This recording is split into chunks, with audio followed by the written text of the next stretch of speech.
avez une appréhension sur le nom de M. Oubara, c'est ça? Oubara. Oui. Comme président de la commission. Pourquoi? Et pour la simple raison que l'on travaille ensemble depuis 6 ans et que je ne lui connais pas de qualité particulière pour gérer l'ISU. Pour la simple raison que l'on travaille ensemble depuis 6 ans et que je ne lui connaissais pas de qualité particulière pour gérer une affaire sous une pareille tension. Vous avez déclaré tout à l'heure avoir recueilli les armes que vous avez amenées à votre domicile. C'est exact? Je n'ai pas recueilli les armes. À quel moment? Donc, lorsque vous êtes passé au génie. Non, non, non. Je parlais du colonel Saous. Ah, du colonel Saous. Et est-ce que, lorsque vous êtes passé à l'écrabé, est-ce que vous êtes entretenu avec l'un des accusés ici présents? Est-ce que vous avez reconnu un des accusés ici présents? Je n'ai vu personne. D'accord. Est-ce que vous connaissez Milichello? C'est un civil que je connais très bien. Je l'ai connu pendant la guerre, en 1998, je pense. Il avait été capturé. Il était du côté des Ninjas. Il avait été capturé là-bas. J'avais donné l'ordre de tomber la main. Ils l'ont amené. Il était blessé au 3e degré pratiquement. Je l'ai fait soigner. Puis après, je l'ai engagé dans nos troupes qui combattaient en direction de Zanaga. Et il m'est resté assez lié. Est-ce qu'il venait assez souvent chez vous? Il venait chez moi, oui. Est-ce que vous lui confiez certaines missions parfois? Dans mes missions de chef de renseignement, je lui demandais de m'informer de ce qui se passait dans sa zone. Est-ce que vous aviez, lorsque M. Zami est arrivé chez vous, dites, vous avez constaté, vous avez eu un réflexe, vous constatez qu'il a été frappé. Cela vous a-t-il été confirmé par Nsa? Nsa n'était pas là. Ça n'a pas à confirmer ou à infirmer. Il n'était pas là où ça s'était passé. Oui, mais vous avez quand même constaté qu'il saignait, qu'il avait, vous-même vous dites, une égratignure. Exactement. Est-ce que, quand vous avez demandé si on l'avait frappé, quelqu'un l'a confirmé? Personne ne l'a confirmé, lui-même non plus. Et vous avez fait une opinion qu'on l'avait frappé. Je me fais une opinion qui peut être vraie ou fausse. Et vous lui avez donné de l'argent, c'est ça? Bien sûr, je lui en ai donné même bien avant ça. Je lui en ai donné lorsque son fils était malade, hospitalisé au CHU. Je lui en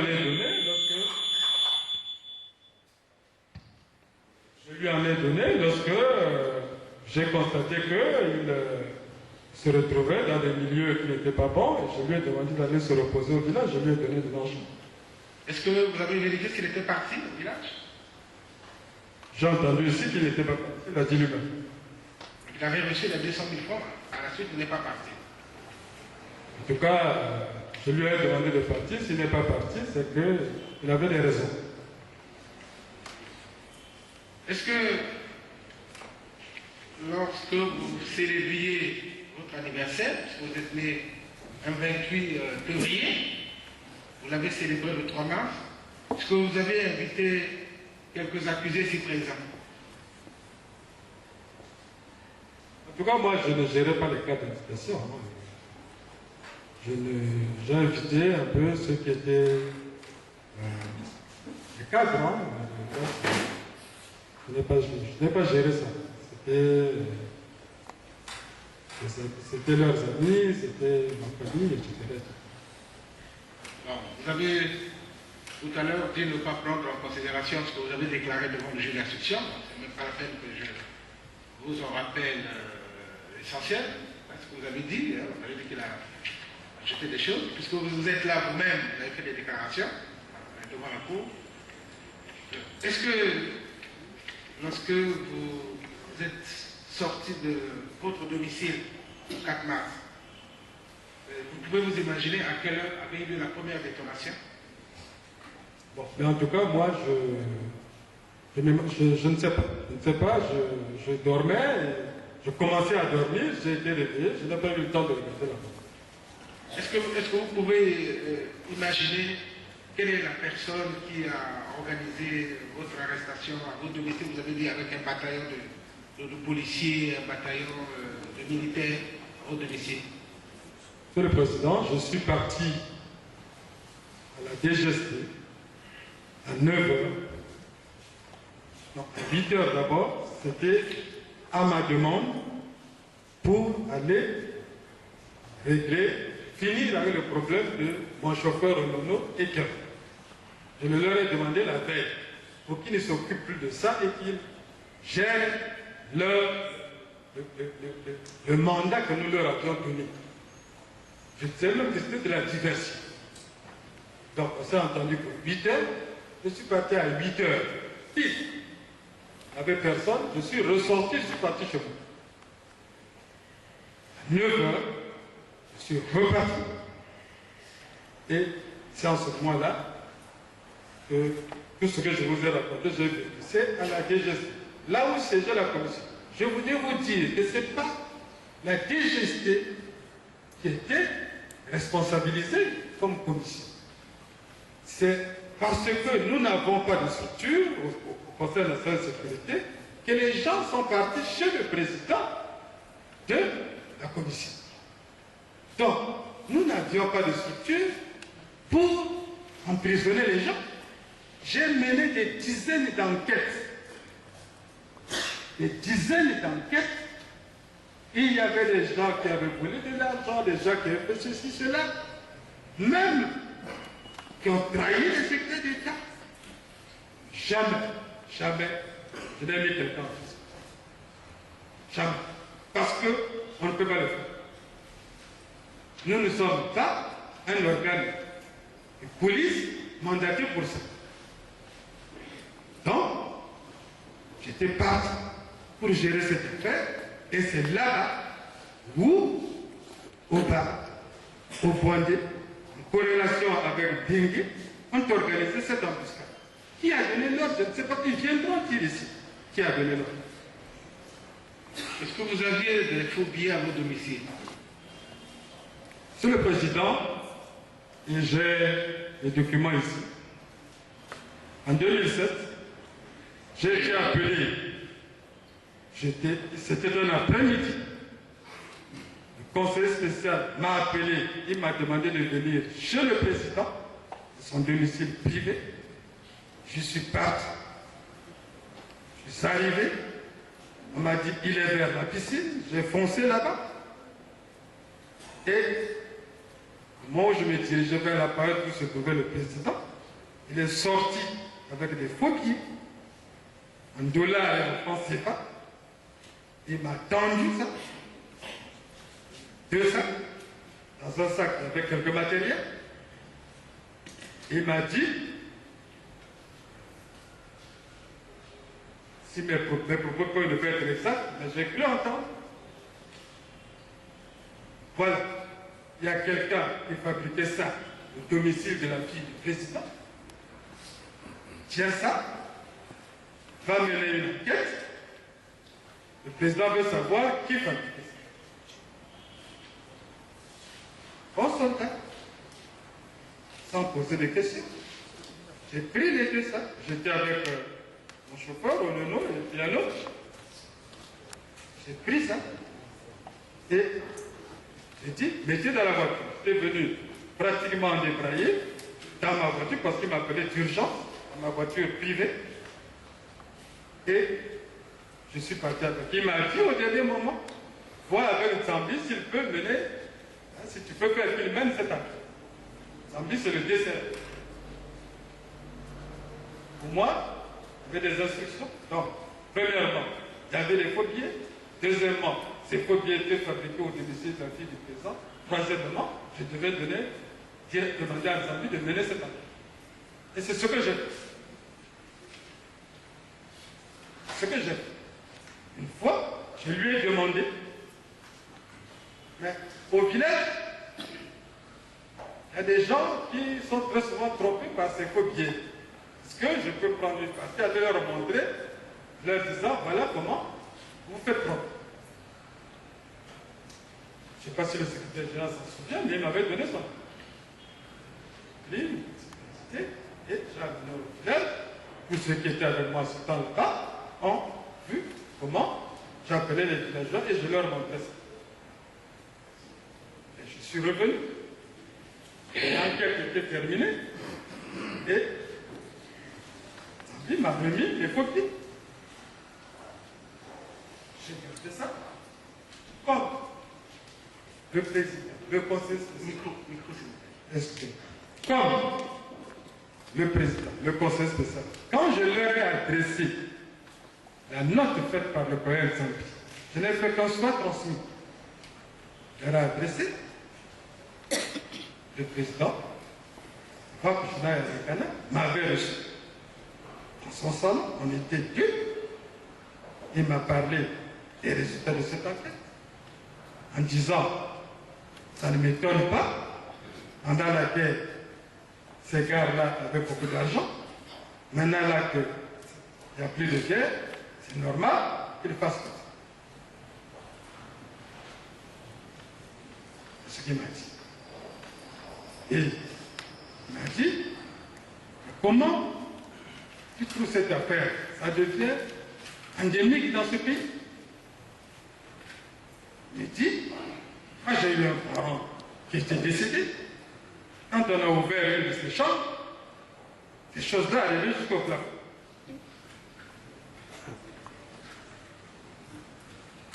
Il dit, comment tu trouves ça? Il dit, si tu étais à ma place, qu'est-ce que tu ferais devant des faits comme ça? Il dit, monsieur le président, moi je ne peux pas être à votre place. Tout ce que je constate, c'est que quand certains font, vous êtes laxistes. Et ça, quand c'est nous autres, vous êtes très méchants. Il dit, écoutez, vous êtes les petits, je ne peux pas vous permettre de faire ça. Bon, il y a les élections, c'est l'occasion pour des gens de distribuer des faux billets. Va, à quel endroit, tu me regardes ça, et tu essaies de me prélever l'argent de ce genre que l'on dépose.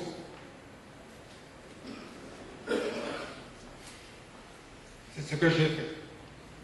Les comptes rendus, les rapports, les soient transmis, sont là. Vous n'avez pas fait de rapport, hein?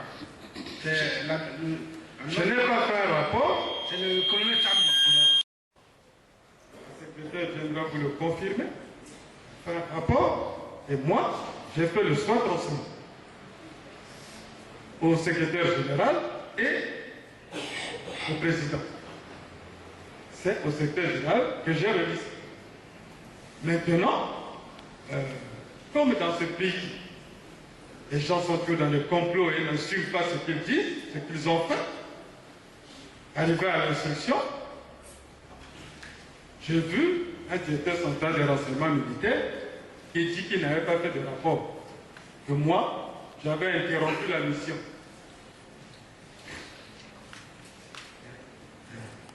Le président, le conseil spécial ont reçu le rapport signé de sa main. Est-ce que vous vous rappelez le 3 mars, lors de la célébration de votre anniversaire, fait quelques déclarations?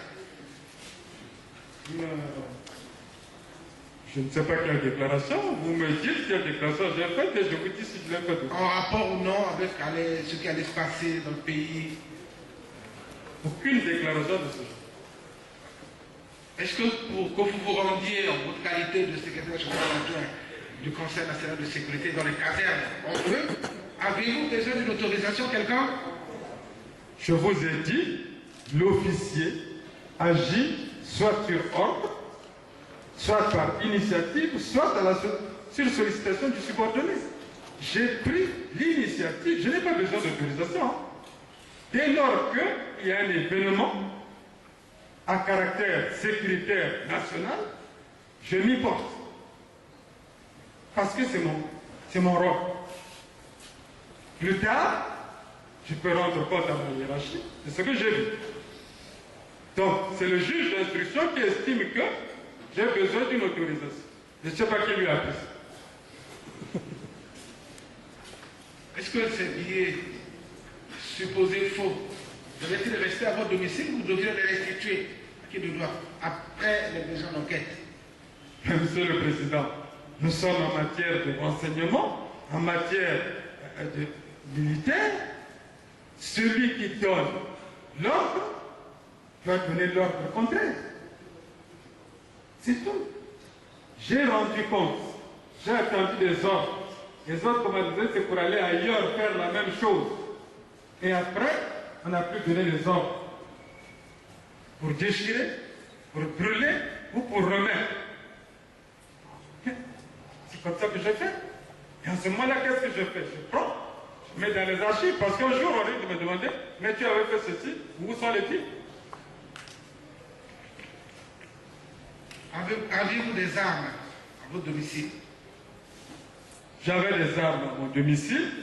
Là encore, je vous répète, je vous informe que nous avons décidé en 2007, et j'ai les documents avec moi, suite à l'intervention du président qui parlait du grand banditisme et de la situation des armes, nous avons, en Conseil national de sécurité, décidé qu'il fallait réduire le nombre d'armes qui étaient en circulation dans le pays, et surtout à Brazzaville.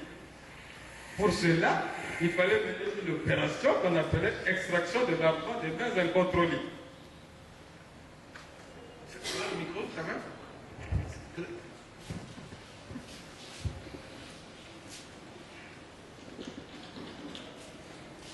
L'extraction de l'armement des mains incontrôlées. J'ai reçu mission de diriger cette opération qui était une opération d'achat d'armes. Il fallait trouver des vendeurs parmi les bandits et les ex-ninjas. Donc un peu comme le DDR. Oui, mais cette fois-ci, une opération des services secrets. Le DDR, c'est l'ONU, M. Ngakara et autres, selon leur convention. Ça, c'était une opération des services de renseignement. Il fallait donc acheter les armes, trouver les acheteurs, organiser un réseau d'achat composé de ceux qui devaient aller contacter les acheteurs, de ceux qui devaient prendre en premier lieu les armes, de les stocker, de ceux qui devaient les stocker dans leur domicile. On appelait ça les points focaux. Donc quand vous avez stocké 10-15 armes, vous pouvez maintenant remettre à celui qui vous a donné, celui qui doit vous donner l'argent. C'était organisé comme ça. Premièrement, la gendarmerie s'occupait des ex-ninjas, puisqu'elle est vers le pool. Les autres devaient prendre, remettre à mon officier de sécurité contre argent. Et celui-là stockait ses armes achetées chez moi à la garde, à sa garde, puisque c'est lui l'officier de sécurité. Voilà.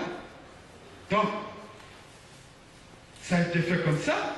À un moment, comme la plupart de ceux qui vendaient étaient des ex-ninjas, le commandant de la gendarmerie s'est retrouvé avec, en un rien de temps, avec près de 1700 armes, et nous sommes 1700 armes et nous sommes en février. J'ai dit non, la quantité chez vous a dépassé, il faut aller restituer. J'ai pris un de mes officiers, ils sont partis là-bas, et il y a un procès verbal de réintégration des armes signé par les autorités chargées de l'armement et la gendarmerie sous notre supervision. Le procès verbal disait, sur ordre du Conseil national de sécurité. C'est moi qui avais donné les ordres au général Bouraki. Et il est resté une certaine quantité d'armes là-bas.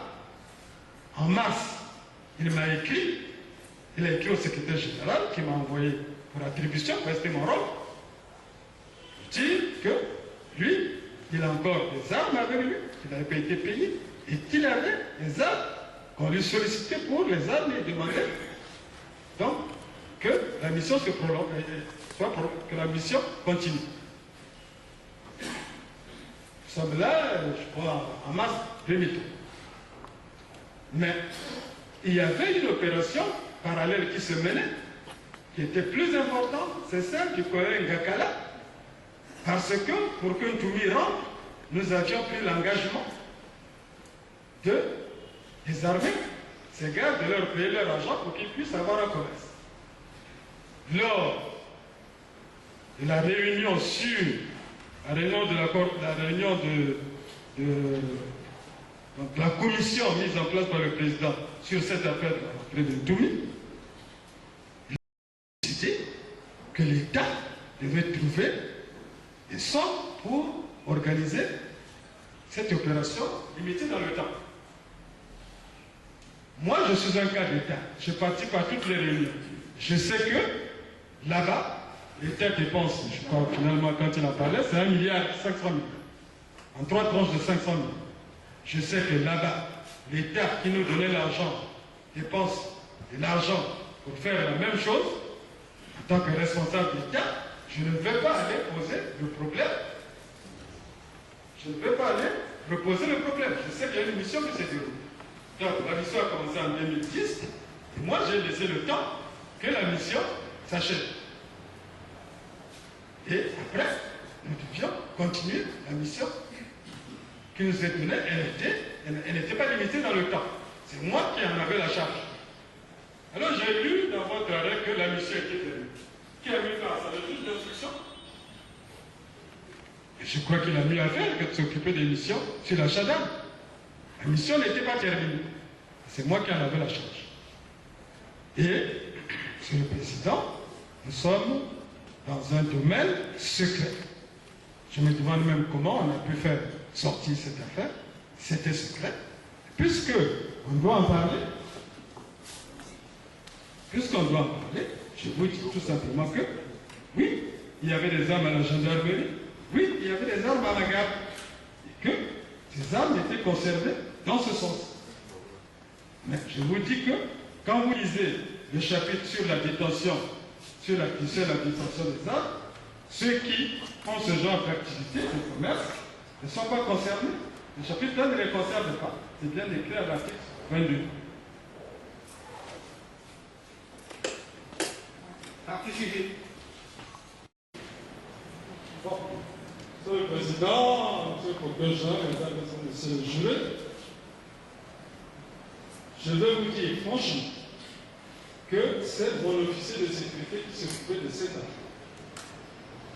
Combien d'heures il y a fait, c'est lui qui connaît. Il était décédé.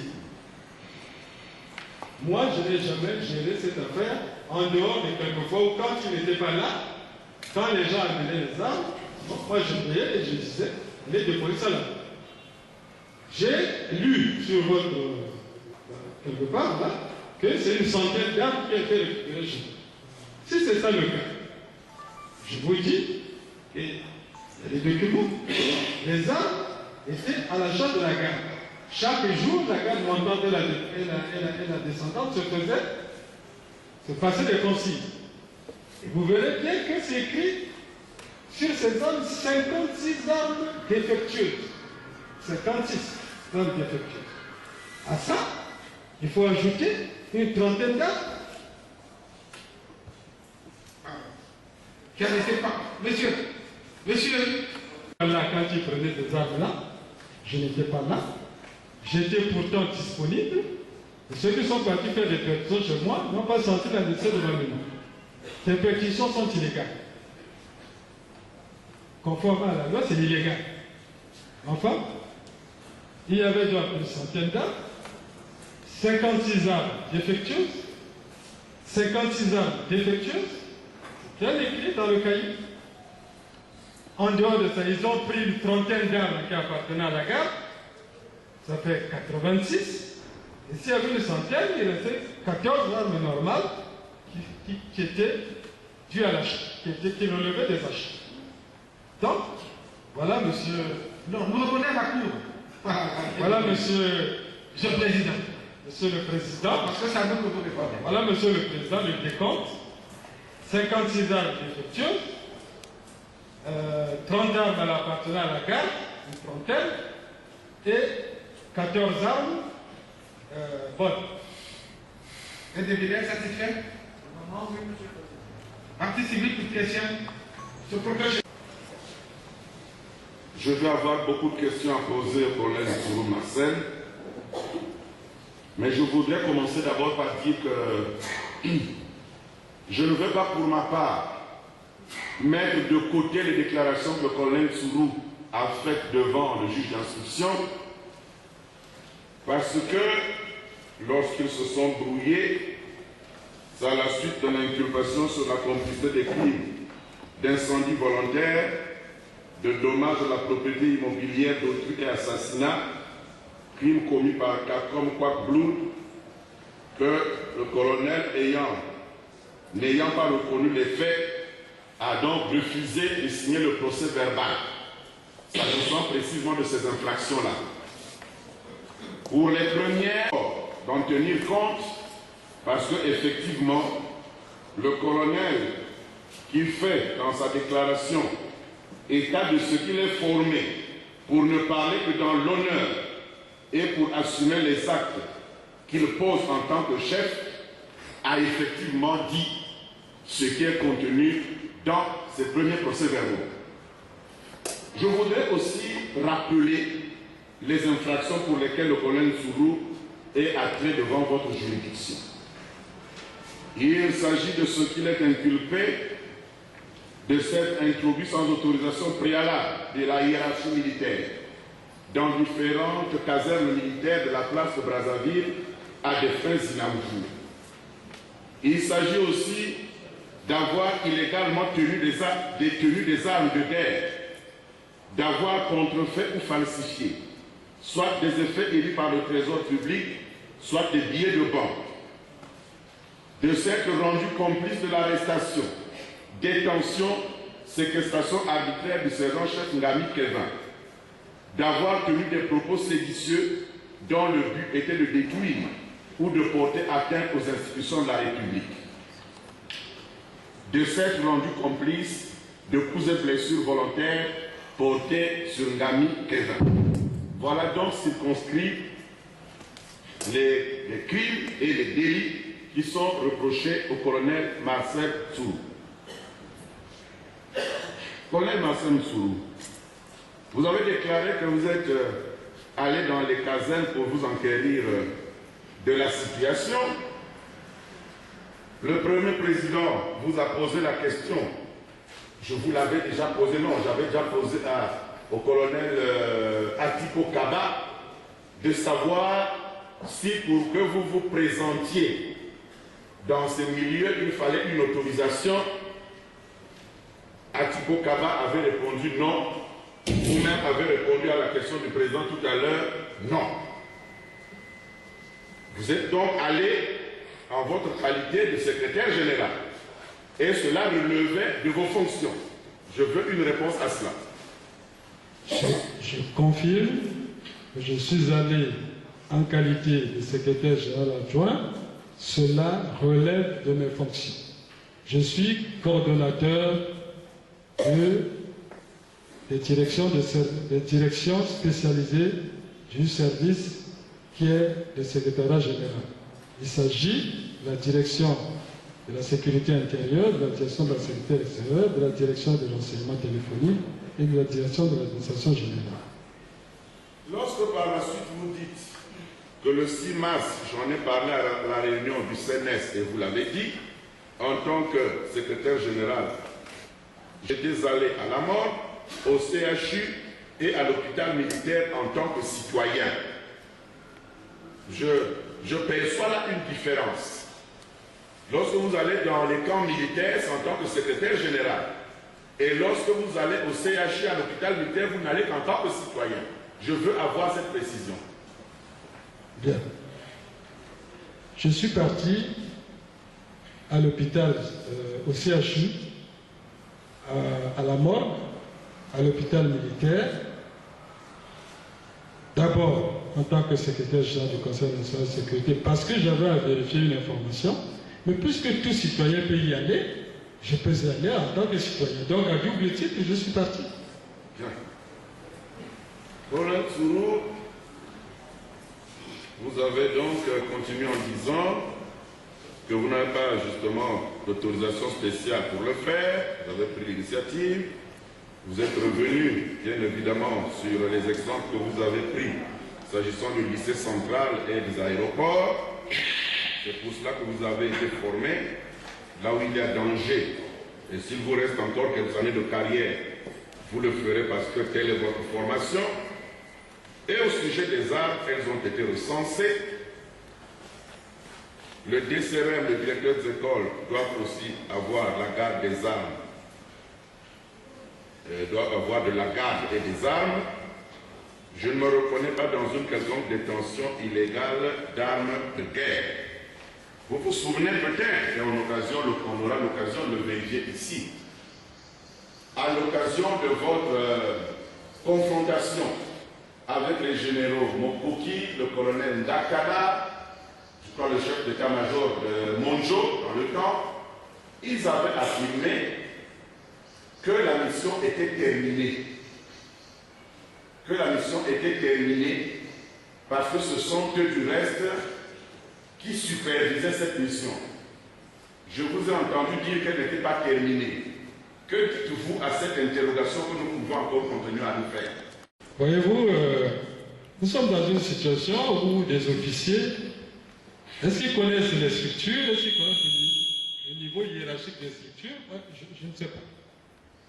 Comment un chef d'état-major général, commandant des forces armées, peut-il dire que la mission était terminée alors que ce n'est pas sa structure qui était en charge de ça? Moi, je suis à la présidence. Je suis du service de renseignement le plus haut dans ce pays. Donc, tous ceux que vous citez là sont sous moi. Comment peuvent-ils venir dire que la mission m'était confiée? Et quel droit peuvent-ils venir dire que c'est terminé?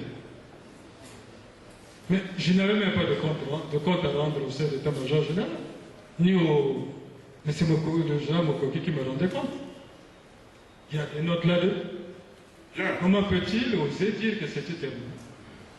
S'agissant du colonel Sandy, qui vous avait donc remplacé à la DCRM, vous dites qu'il a rendu compte par écrit, et il semble qu'il y a quand même un homme qui est sorti disant que c'est un tel qui fabriquait des billets, mon colonel.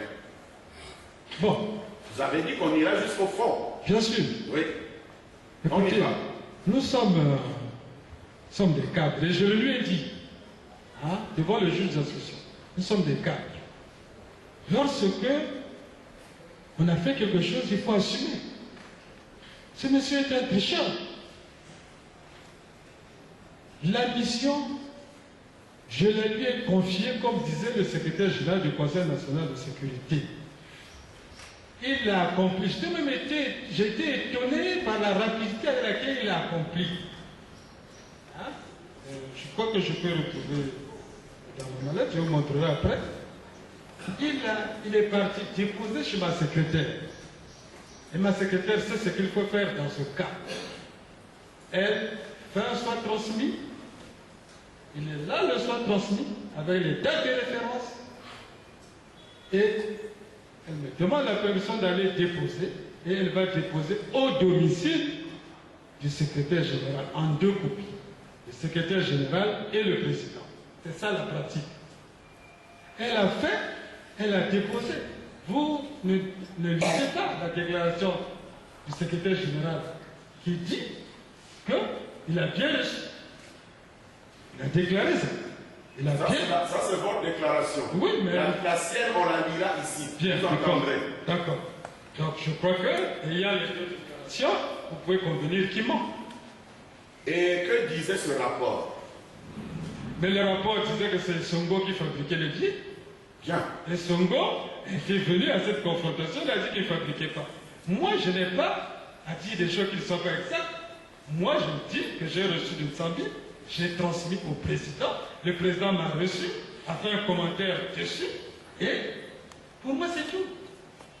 Bien.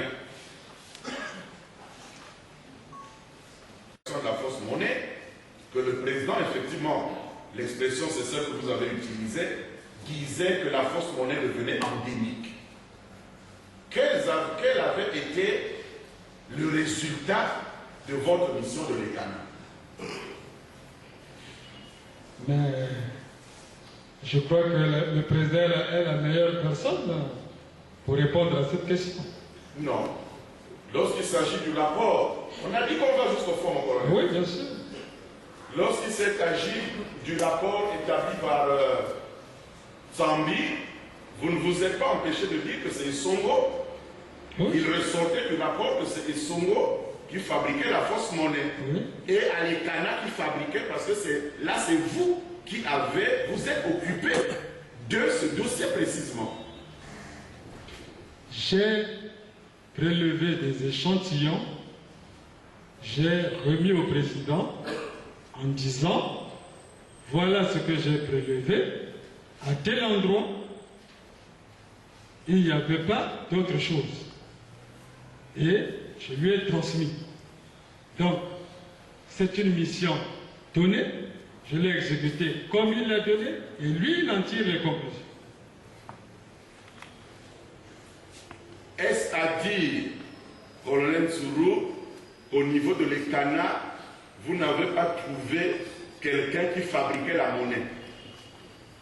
Mais il n'était pas question de trouver quelqu'un qui fabriquait, il était question de passer là où il y avait des meetings et de prélever les échantillons. Et à propos de ces échantillons, vous dites que j'avais pris le papier de ces faux billets et expliqué aux populations de l'ECANA qu'il ne faut plus voter pour les fabricants de fausses monnaies. Qu'est-ce que cela pouvait bien cacher? Mais ça cache certainement rien. Les populations de l'ECANA s'étaient certainement accoutumées à gérer ce genre d'histoire. Et moi je leur ai dit, ne vous occupez pas de ça, les distributeurs de fausses monnaies, le président l'a dit, c'était devenu endémique, il y en a beaucoup. Donc, j'ai dit aux populations de l'ECANA de ne plus gérer ces histoires de fausses monnaies, que c'était des choses qui élevaient normalement leur niveau de vie au lieu d'aller travailler. Et lorsqu'il ne faut pas voter pour les fabricants de fausses monnaies, il s'agit de quelles élections? Les élections législatives. Il y avait beaucoup de candidats. Il y avait beaucoup de candidats. C'est cela. J'avais ramené les faux billets à Brazzaville et ils avaient laissé depuis 2009 dans un domicile. Ça, c'était sur la fausse monnaie. Concernant Ngami Kevin, je disais à Ngami Kevin, le colonel a dit qu'il parle en tant qu'officier supérieur d'honneur et il dit la vérité. Voici ce que disait le colonel de Ngami. Ngami Kevin avait volé des millions au trésor et les avait dilapidés. Il devenait manipulable à souhait et utilisé par certains de nos collègues. C'était un individu dégénéré moralement qui racontait que je formais des gens dans mon district. Le terme de gens, c'est justement celui qui est ressorti ici. Lorsque je l'ai appelé, il a regimbé. Alors que quand j'appelle même des généraux en tant que secrétaire général du CNES, ils viennent. Il avait désobéi. Il avait dépassé le niveau de désobéissance raisonnable. J'ai envoyé la garde pour qu'il vienne s'expliquer. Il y a eu un accrochage et Ngami s'était blessé à la lèvre. Je lui avais présenté mes excuses. Voilà. Quand je vous disais que Ngami avait la conscience lourde. Voilà où nous en sommes. Oui, j'ai entendu le colonel dire que je les avais envoyés chercher, que lui, en tout cas, avait appelé au nono, et il était venu, et ils se sont expliqués. Donc ceci, c'est pour relever justement le mensonge dont Ngami était en train, comme de vouloir dire que je le traitais de menteur pour rien. Et nous aurons encore l'occasion de lire les déclarations de Lambini au nono et Ébé. C'est une question. Vous avez dit qu'il s'agissait donc d'une égratignure. Et vous aviez pensé justement qu'il avait été frappé. Colonel. Bien sûr, j'ai pensé, mais j'ai pensé faux. Vous n'avez pas posé la question à vos gardes de savoir s'il avait frappé? Bon, Monsieur le Président, maintenant là que tout est clair dans cette affaire, je voudrais dire ceci. Premièrement, je n'étais pas témoin oculaire de leur situation. Je n'ai pas été témoin oculaire. Je l'ai vu venir avec une égratignure. J'ai pensé qu'il l'avait fait. Vous avez pensé qu'il l'avait frappé? J'ai pensé qu'il l'avait fait. Je me suis fâché et j'ai fait sortir la garde de ma bagnole. J'ai parlé avec lui. Après, je l'ai libéré. Si vous lisez bien ce que j'ai dit au juge d'instruction, je n'ai jamais eu le temps de gérer cette affaire. Parce qu'après, il y a eu un enchaînement d'événements. Donc, je n'ai pas interrogé ma garde. C'est plus tard que j'apprendrai ce qui se passe, ce qui s'est passé. Donc, j'ai pensé qu'il l'avait frappé. J'ai posé la question, je l'ai dit, et tout m'a dit, on ne l'a pas frappé. J'ai posé la question à Gami, il m'a dit qu'on ne l'a pas frappé. Mais moi, je connais les militaires. Et je sais qu'ils se couvrent. Et pour moi, c'était une idée fixe qu'il l'avait tapé. Maintenant, tout ce que j'ai dit, je n'ai pas assisté à ça. Ce sont eux qui ont assisté à ça. Ce sont eux qui ont vécu ça. Moi, je pensais qu'il l'avait pris, il l'avait bousculé. C'est pour ça qu'il avait eu cette blessure, cette égratignure. Bon, je me suis fourvoyé, en définitive. D'accord. Vous avez, par l'entremise du commandant Kikinza, obtenu l'état récapitulatif sur l'armement du régiment blindé. À quoi devait vous servir cet état? Monsieur le Président, Monsieur le Procureur général, Mesdames et Messieurs les jurés, voyez-vous, on ne doit jamais prendre un événement isolé de son contexte. Le prendre ainsi, c'est se fourrer dans de mauvaises interprétations. Nous sommes en juin.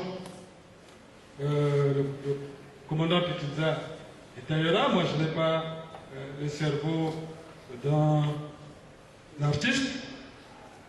Nous sommes en juin 2011, ou avant, en tout cas en 2011. Auparavant, le chef d'état-major général nous avait rendu compte en réunion de coordination de sécurité, la cellule de coordination de sécurité, que l'on avait signé un accord avec les Coréens suite au refus des Chinois dont la technologie était déjà suffisamment avancée, pour qu'on vienne remettre en état opérationnel et technique le régiment blindé. Je vous dis que j'ai commandé cette unité pendant la guerre. J'ai été coordonnateur des unités blindées, c'est-à-dire le régiment blindé, l'artillerie antiaérienne et le bataillon de chars du colonel South. Donc je connais leur état, particulièrement du régiment blindé. Donc, les Coréens devaient venir remettre en état opérationnel et technique cette unité. Compte rendu du chef d'état-major général en réunion la cellule de coordination de sécurité. J'ai noté, et les Coréens sont venus. Ils ont travaillé. Je ne suis pas au quotidien ce que font les Coréens, mais je me souviens qu'après leur départ, le compte rendu nous a été fait que le régiment blindé était désormais en état opérationnel et technique. Bien, c'était ce qu'on voulait. Mais, en 2011, quand Pikinza me rend visite, et nous avons, dans le cadre du Conseil national de sécurité, des indicateurs, des informateurs, des correspondants, dans toutes les unités, puisqu'on a un service de police militaire. Je lui pose la question, mais dis-moi, Ça va là-bas? Non, tout est maintenant bon. Il va me dire, oh, bon où mon colonel? Il y a les engins ne sont pas... Il y a quelques engins qui marchent et puis il n'y a pas de munitions. Alors, je lui ai posé la question. Je crois que cette fois-ci au moins il y a des munitions, puisque quand nous terminions la guerre, on avait plus de munitions de 100 mm. Il va me dire, oh, mais quelles munitions? On a à peine de quoi tirer. Je dis, quoi? Mais qu'est-ce que c'est que cette affaire? Ce que tu me dis là, c'est la vérité? Il me dit oui. Et je lui ai dit, tu as un papier pour me prouver ça? Il dit oui, j'en ai. Je dis, bon, amène-le-moi. Il me l'a amené. Je suis là dans mon rôle strict de recherche et recueil de renseignements sur les informations et données sur la sécurité nationale. Il me donne ça. J'étais pressé, je partais, il me donne ça. Je mets dans mon... Je m'arrête, je sors de ma voiture, je remets dans mon bureau, je ferme, je sors. Et quelques jours passent.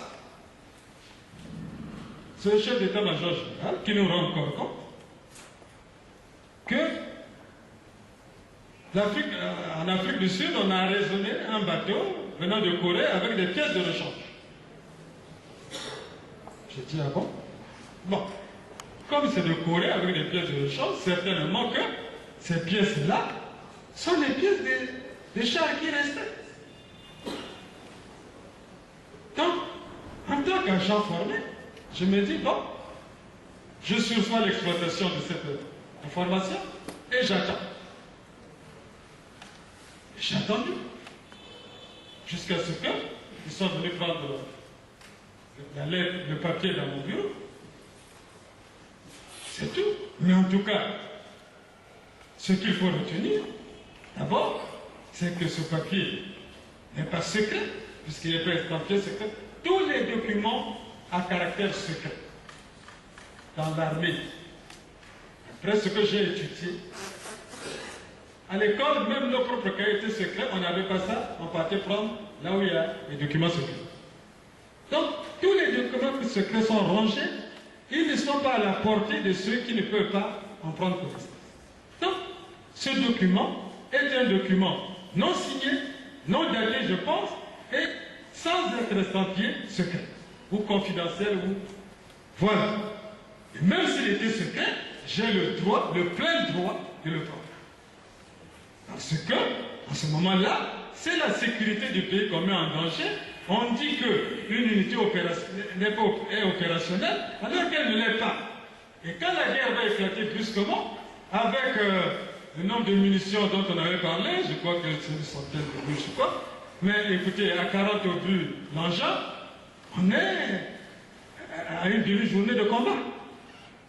Comment est-ce qu'on peut faire comme ça? Comment on peut faire comme ça dans la sécurité du pays? Donc voilà ce qui m'a poussé à le faire et je suis dans mes droits. Ouais. Est-ce que tu as un document sur ça? Il m'a dit oui. Mais de toutes les façons, en matière de renseignement, il y a les de m'avoir remis ça puisque j'ai compétence. D'accord. S'agissant maintenant de votre adversaire, il vous est reproché d'avoir remercié le Premier ministre Milongo, d'avoir remercié le président Pascal Lissouba, et vous dites que vous avez remercié ces personnes qui sont intervenues dans votre carrière, dans votre éducation, dans les moments de guerre, les leçons sur la vie, etc. Non, c'était l'occasion, à l'occasion de votre fête, pour remercier tout ce monde. Alors, vous ajoutez, colonel, en disant que vous aviez été indiscipliné vis-à-vis de ces personnes que vous avez remerciées en ce moment-là. Vous, la notion de discipline, qu'est-ce qu'elle représente pour vous, colonel? Bon, avant de répondre sur la notion de discipline, je voulais vous dire en quoi j'ai été indiscipliné. Le Premier ministre Milongo m'affecte au régiment blindé. À un moment de ma vie, c'est mon Joe qui était chef de corps du régiment blindé. Il m'y affecte. Je connaissais les nations. De toute façon, ils avaient des problèmes avec le président Sassou. ils voulaient en finir et ils préparaient quelque chose contre lui. Et ils m'ont choisi pour aller le faire. Moi, j'ai refusé. D'abord, parce que je n'avais pas à faire cela. Deuxièmement, parce que je n'avais pas à aller remplacer un ami qui était là, qui était mon job, et qui n'avait rien fait de mal. Voilà ce que j'ai fait au Premier ministre Bilongo. Cela a débouché même sur une crise. Le Premier ministre Bilongo a fui. Et puis bon, je crois que le Conseil supérieur de la République avait arrangé ça. Et ça s'est terminé donnant de nom. C'est-à-dire, ni sanctionné, ni Bilongo a repris son poste de Premier ministre. Les militaires qui avaient fait c'était restés en place. Voilà la première édition. Le président Lissouba m'avait envoyé des gens, disait qu'ils voulaient travailler avec moi. Je n'avais rien de personnel contre lui. J'avais dit en son temps à ces jeunes gens que, tel que le président Lissouba conduisait les affaires du pays, on allait vers la catastrophe. Et comme dans le temps, j'étais proche du général Mokoki et du général Mokoko, quand ils l'ont enlevé, ils m'ont enlevé. Je ne voulais plus me mêler des choses de ce régime. Parce que je savais que ça allait m'arriver. J'avais dit ça à mes amis et à mes petits qui venaient me voir. Ce sont des gens avec lesquels j'ai de bonnes relations, nous étions en situation difficile, ils m'amenaient même de l'argent. J'avais dit non, je ne peux pas travailler avec le président du Sud. C'est que, tel que ça va, c'est mauvais. Bien. Mais, qu'est-ce que moi je pense de la discipline? Vous savez, toute vertu a ses limites.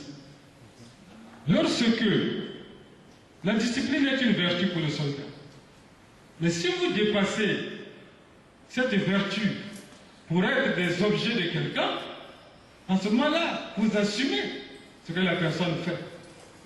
Je suis un officier républicain. Je ne peux pas aller au-delà de ce qu'exige mon service. Et quand ça dépasse, je dis non, je ne fais pas. Est-ce que là, colonel Tsuru, vous ne raisonnez pas lorsqu'on sait que dans l'armée, on vous dit qu'il faut d'abord agir avant de contester?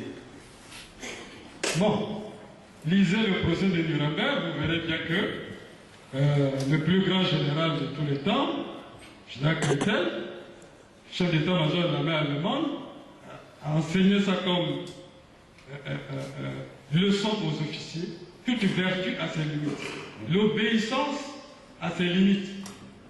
On vous dit par exemple dans la Constitution congolaise que vous ne pouvez pas exécuter un ordre illégal.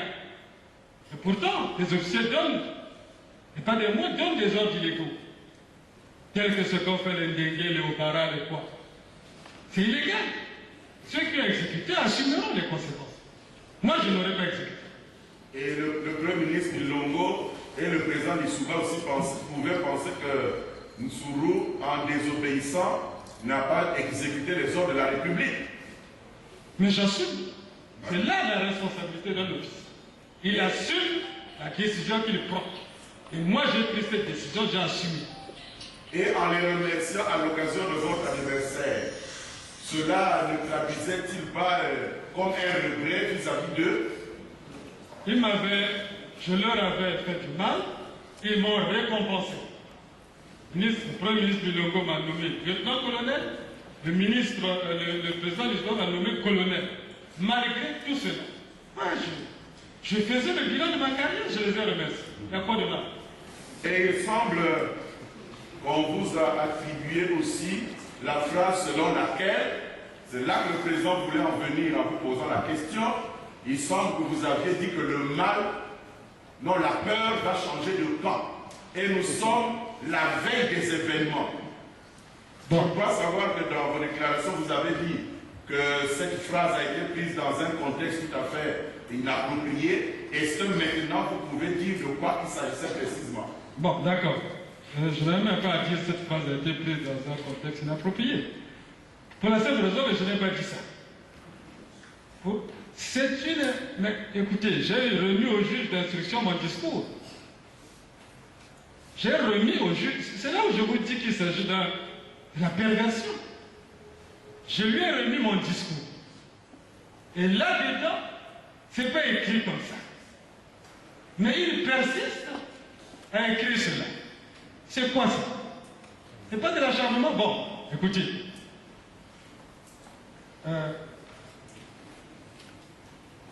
Vous avez une copie du discours?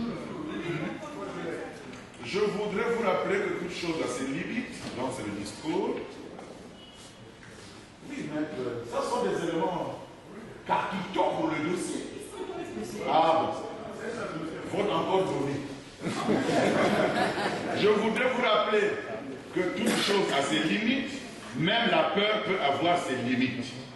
La solidarité d'une collectivité, chers frères, lorsqu'elle n'est dirigée contre personne, n'est pas une mauvaise chose si cette solidarité doit la rendre forte. Quels étaient donc les termes de votre... Tels étaient mes propos. Et je n'y vois pas une infraction pénale. D'accord. Alors vous avez évolué pendant 15 ans que le président Sassou, il ne vous a pas fait de mal. Vous dites la hiérarchie ne protège pas un militaire, il le fait lui-même selon les termes de l'article 15 des statuts du personnel militaire. Ma hiérarchie avait manqué à son obligation de protection. Et quelles mesures de protection personnelle avez-vous prises, colonel? J'ai expliqué, j'ai appelé les militaires, des civils chez moi et j'ai expliqué de quoi il relevait. Il s'agissait d'une affabulation totale. Le général Makumbu aussi vous avez injurié dans son livre. Vous en avez fait état au ministre de la Défense qui vous a demandé seulement de vous calmer. Que vouliez-vous? Qu'attendiez-vous de votre hiérarchie en ce moment-là? Mais j'ai toujours attendu de ma hiérarchie que lorsque l'on me dénigre, qu'elle prenne la responsabilité de me défendre. C'est son rôle. Si elle ne le fait pas, l'individu que je suis est obligé de le faire. C'est là où il faut connaître ce que c'est que la réserve. La réserve est toujours dépendante de ce que la hiérarchie assume, ce que vous devez assumer. Vous sentez-vous alors... Lorsque Makumbu m'injurie dans un livre, ils ont les mains en poche, ils se bavardent, et ils attendaient, si je réplique, ils vont dire qu'il ne fallait pas. Mais les mains en poche, il semble que c'est votre... Oui, c'est ma façon d'être. C'est ma façon d'être, c'est la leur aussi quand il s'agit de moi. J'avais dit que vous devez savoir ce qui se passe pour que demain vous ne soyez plus surpris à l'occasion de votre anniversaire. Quelle surprise réserviez-vous donc et à qui? Je ne réservais pas de surprise, mais on me réservait des surprises. Et ce que j'ai vécu, ce que je vis devant vous là, c'est une surprise. Mais écoutez, lorsque une hiérarchie prend l'habitude de vous harceler, parce que il faut que vous sachiez que tout ce que vous entendez sur moi, c'est l'œuvre de la hiérarchie. Ils ne vous aiment pas. Ils ne m'aiment pas. Pour quelle raison? Mais ils le savent. La raison, ils la connaissent eux, moi je ne la connais pas. Ils tissent des mensonges, ils tissent de la propagande, ils inventent des choses. Et après, quand je réagis, il ne fallait pas qu'ils réagissent. Vous pensez que vous êtes peut-être le seul incompris ou mal aimé? Bon, il y en a eu, hein. Moi je vous dis, hein, il faut prendre Jean Motando, il faut prendre Jeanne. Bon, je ne voudrais pas me mettre à sa place, Jean Motando est décédé, je crois. Il y a eu dans le temps Jean Lepundi, et beaucoup de gens. Hein. On prend un cadre, on cible et on commence à instiguer contre lui. Vous avez parlé aussi de Mathias Mouzon, qui est un homme politique, et vous êtes allé là-bas avec le jeune Minichelo, qui voulait le rencontrer. Mais moi j'avais l'habitude d'y aller. Minichelo voulait le rencontrer. Il vous avait dit pourquoi voulait-il le rencontrer? Mais lui, il fait de la politique, non? Et quand vous dites que Okombi Salissa est mon cousin, si quelqu'un touche à Okombi Salissa, il me touche, Celui qui l'agresse, c'est moi qui l'agresse. Peut-on avoir une explication sur cette phrase? Mais oui, mais je le dis. Lorsqu'un communiste Alessandre n'a pas fait quelque chose de mal contre la République, celui qui le touche, me touche. Celui qui le touche, me touche. Vous êtes frustré en tant que soldat, car dans 4 années, vous finissez votre carrière. La frustration est un sentiment humain. On s'attend à quelque chose qu'on ne trouve pas, on est frustré. Il s'agit de quoi, colonel? Mais je crois que vous avez l'audition devant vous. Vous me demandez il s'agit de quoi? Répondez aux questions, accusez tout. Moi, j'ai fait ma carrière. Beaucoup l'ont fait en faisant moins que moi. Un soldat, quand il est soldat, depuis le deuxième classe, tout soldat rêve d'être général. Tout soldat. Bon, moi j'ai ma carrière bloquée. Pour quelle raison? Pour quelle raison j'ai ma carrière bloquée?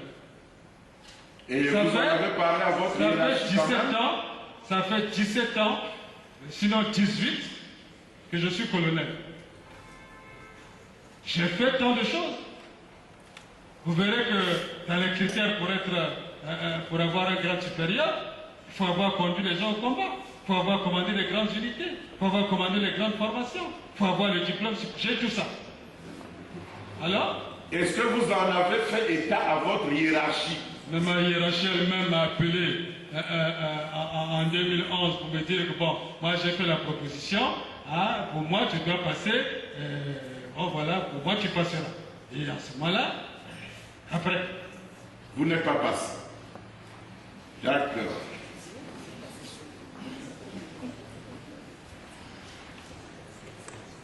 C'est moi qui ai rendu compte des enquêtes de l'ECANA, je connais les résultats, vous en avez parlé, et vous dites que vous n'avez aucun lien avec les événements du 4 mars.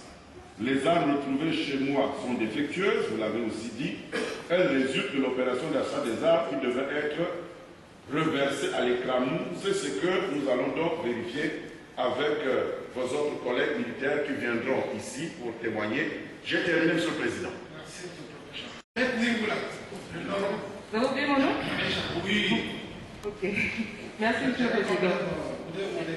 Je vous en prie, Monsieur le Président. Ok. J'interviens à cette étape de la procédure pour le compte de Mini-Chénou, qui est poursuivi devant la barre de votre tribunal pour atteinte à la sécurité de l'État. Je voudrais donc poser les questions suivantes au colonel Ntou. Colonel Ntou, vous avez dit tout à l'heure vous-même dans quelles circonstances vous avez connu le jeune Mini-Chénou. Et devant le juge d'instruction, Mini-Chénou a déclaré en substance que vous vous êtes servi de lui ou bien vous l'avez utilisé lors de la campagne présidentielle de 2009 pour infiltrer les milieux ninja, puisque disons-le, a été ancien ninja. Et c'est donc dans l'intérêt, je précise, dans l'intérêt de cette campagne présidentielle que vous l'avez utilisé. Pouvez-vous le confirmer? J'ai utilisé, comme c'est votre mot, Mini-Chénou à plusieurs occasions. Je l'ai d'abord utilisé sur le champ de bataille au front de Zanaga. Je l'ai utilisé pour m'informer à plusieurs occasions sur certaines choses. Lors de la campagne présidentielle, effectivement, il est parti dans le pool pour voir l'activisme des milieux ninja. Je l'ai utilisé à plein d'autres occasions. Je considère que c'est mon petit. Moi, je me reproche même pas cela. Justement, c'était juste pour moi, pour que j'ai la confirmation de ce que le jeune Mini-Chénou avait dit, qu'il le faisait dans l'intérêt des fonctions qui étaient les vôtres. Ok, je suis satisfait de vos réponses. Le jeune Mini-Chénou a encore déclaré, ou l'accusé Mini-Chénou a encore déclaré qu'après avoir été utilisé, je ne le prends pas dans un mauvais sens, je n'ai peut-être pas trouvé l'expression appropriée, après l'avoir utilisé, et lorsqu'il a arrêté tout ça, il a continué à garder des bons rapports avec vous. Lorsqu'il s'est décidé à faire la politique, il vous l'a dit aussi qu'il s'était affilié au MSD, ce que vous avez encouragé, puis c'est un parti affilié au PCP. Et à ce moment-là, le seul rapport qu'il a continué à garder avec vous, c'était des bons rapports, bien sûr, mais un peu aussi parce que vous étiez devenu pour lui comme un père qui lui accordait de l'aide financière. C'est bien ça? Exactement. Ok. Alors, revenons un peu à cette histoire de la visite au domicile du président Ndjong. Ce que nous pouvons lire dans les déclarations de Minichelo, qu'il vous accompagnait, ça a été rappelé tout à l'heure par le PG, par le procureur général, au domicile du président Ndjong, parce que lui-même, faisant de la politique, voulait bien le rencontrer, c'est tout à fait normal, c'est un homme politique. Et que y est-on, le président Ndjong a attiré, je le dis parce qu'il a déclaré lui-même, a attiré votre attention sur le clan de Pila qui gérait mal, sur le clan, je dis bien le clan de Pila qui gérait mal la ville, et malheureusement il a été dit tout au long de l'instruction qu'il s'agissait d'un plan qui vous aurait été remis par le président Ndjong. Pouvez-vous en dire quelque chose à la cour? Bon, Monsieur Ndjong ne m'a jamais remis aucun plan. J'ai même lu, et je l'ai dit sur le président de la Cour, qu'il a été écrit dans l'arrêt qu'on a trouvé un plan d'une pila chez moi. Et j'attends qu'on me présente, certainement que ça est dans les scellés, hein, ce plan. Bon, en ce qui concerne le plan d'une pila, c'est l'expression utilisée par M. Ndjong. Et il n'y a rien à dire, hein. Je le rencontrais, j'écoutais ce qu'il disait, c'est tout. Je poursuis, ça sera peut-être la dernière question, s'agissant toujours justement de ce plan, puisqu'il a fait couler beaucoup d'encre et de salive. Est-ce que tant à la commission que peut-être devant le juge d'instruction, avez-vous été confronté non seulement à Minichelo, mais aussi au président Ndjong sur cette question de plan de Pila, de plan de Pila?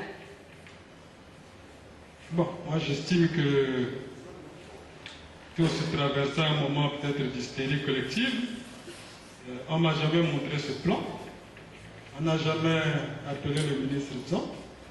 En fait, c'est une affabulation. Ça n'existe pas. Je vous remercie, j'en ai terminé, Monsieur le Président. Messieurs, Madame la Cour, j'interviens pour le compte du capitaine Emekoro et poursuivi pour atteinte à la sûreté de l'État. Donc j'entends poser une question au colonel Sourou, maintenant qu'il est en train de déposer. Bien.